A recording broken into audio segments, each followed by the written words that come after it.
سے میں آپ کی ملاقات کرانا چاہتا ہوں، تو دلی سے تشریف لائے ہیں شاہد انجم صاحب، میں ان سے گزارش کر رہا ہوں کہ تشریف لائیں اور اپنی تخلیقی صلاحیتوں کا مظاہرہ اس مائک پر کریں۔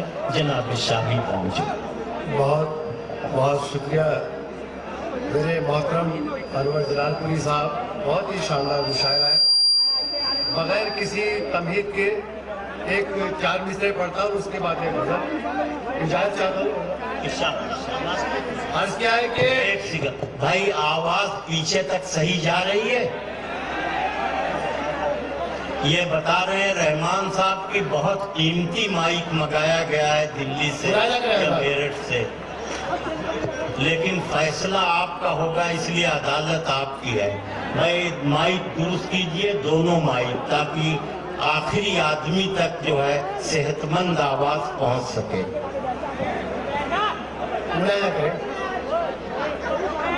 میرے کئی محترم دوست شاعر دائز پر تشریف رکھتے ہیں، میں 4 مصرعے پڑھتا ہوں، ہماری محترمہ MLA صاحبہ ان کے حوالے سے آپ تک پہنچاتا ہوں۔ عرض کیا ہے کہ سانسوں سے لوبان کی خوشبو آتی ہے، سانسوں سے لوبان کی خوشبو آتی ہے، سانسوں سے لوبان کی خوشبو آتی ہے، باتوں سے ریحان کی خوشبو آتی ہے، باتوں سے ریحان کی خوشبو آتی ہے۔ اردو سے ہم لوگ محبت کرتے ہیں، ہم سے ہندوستان کی خوشبو آتی ہے۔ بہت اچھے، بہت اچھے۔ اردو سے ہم لوگ محبت کرتے ہیں، ہم سے ہندوستان کی خوشبو آتی ہے۔ ایک غزل کا مطلب بہت ہی بیدار سماعت ہے، ملازم کے حضرات، بغیر کسی تمہید کے پڑھتا ہوں۔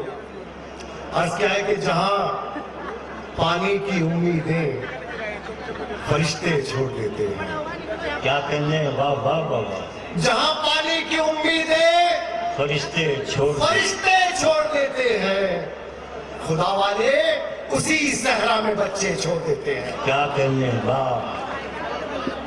دوستو، میں نے بہت تاریخی شعر پڑھا، ایک بار پھر پڑھتا ہوں، ہو سکتا ہے کہ آپ کی سمجھ میں آ جائے۔ عرض کیا ہے کہ جہاں پانی کی امیدیں فرشتے چھوڑ دیتے ہیں، خدا والے اسی صحرا میں بچے چھوڑ دیتے ہیں۔ بغیر بہت شکریہ، ایک شعر اور پیش کرتا ہوں۔ عرض کیا ہے کہ ہم اس موسم میں بھی دیکھو تمہارے ساتھ رہتے ہیں۔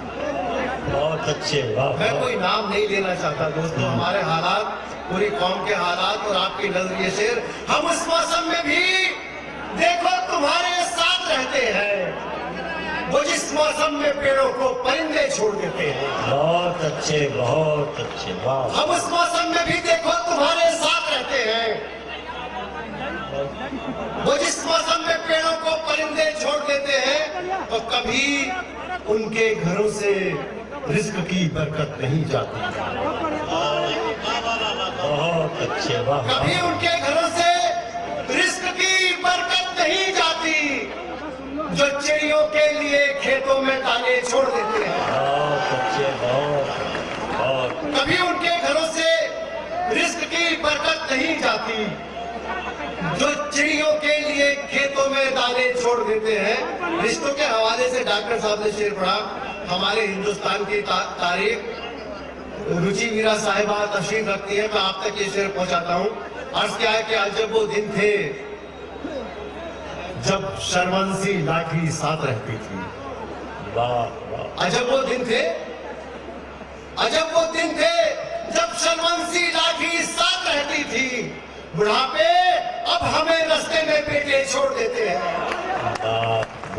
بڑھاپے اب ہمیں رستے میں بیٹے چھوڑ دیتے ہیں۔ آخری شعر پڑھتا ہوں کہ اسی امید پہ شاہوں کے تلوے چاٹتے رہنا، اسی امید پہ شاہوں کے تلوے چاٹتے رہنا، یہ مفلس کے لیے جھوٹے نوالے چھوڑ دیتے ہیں۔ واہ واہ۔ اور بہت اچھے اشعار سے انہوں نے نوازا، آپ نے بھی بڑی تہذیبی برتری کے ساتھ انہیں سنا۔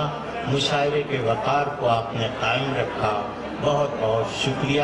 آئیے میں موسم کو ذرا بدل رہا ہوں، حالات کو تبدیل کر رہا ہوں، فضا میں تھوڑا پریورتن لانا چاہتا ہوں کہ لنکا میں راون کی شنکا، گھر میں رام کا ڈر، لنکا میں راون کی شنکا، گھر میں رام کا ڈر، دویدھاؤں کے بیچ ہنسی ہے ناری جیون بھر۔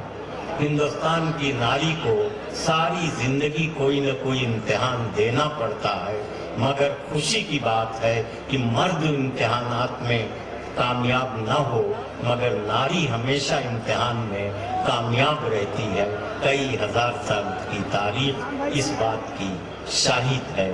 ہماری فہرست میں خوشبو شرما ہے، پورے ہندوستان میں ان کی شاعری کی خوشبو